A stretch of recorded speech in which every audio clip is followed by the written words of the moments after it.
Il se passe quoi aux États-Unis avec le droit des personnes trans? GOP lawmakers in Kentucky passed legislation to ban gender-affirming care for transgender minors. The transgender community in the United States is reeling as Republican lawmakers and prominent conservative figures try to curtail their rights. It is the third state this year to legalize restrictions on transgender health care.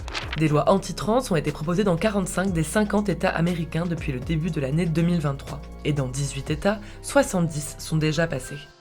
Sur toute l'année dernière, il y en avait eu seulement 26. Comment on explique cette accélération? Transgenderism must be eradicated from public life entirely.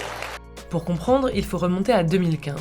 Le gouvernement américain vient de légaliser le mariage homosexuel, ce qui coupe l'herbe sous le pied des conservateurs pour qui c'était l'un des plus gros dossiers.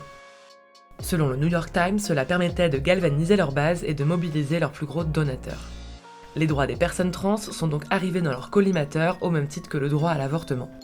En 2016, la Caroline du Nord commence à lancer les premiers débats autour de l'accès aux toilettes pour les personnes transgenres. Elles devraient aller uniquement dans celle de leur genre assigné à la naissance. Puis ces dernières années, les propositions de loi se sont enchaînées. La plupart sont concentrées autour des droits des enfants transgenres, en particulier à l'école. Ces projets de loi sont déposés dans le cadre de compétences de chaque État. Ce qui fait que même si Joe Biden, démocrate, dépose des décrets au niveau fédéral sur le respect des droits pour les personnes transgenres, et condamne les discriminations envers les LGBTQIA+, chaque État garde une part de pouvoir de décision. La question risque d'être un des gros sujets de la présidentielle américaine de 2024. Selon le New York Times, il y a 1,3 million d'adultes et 300 000 mineurs s'identifiant comme trans aux USA.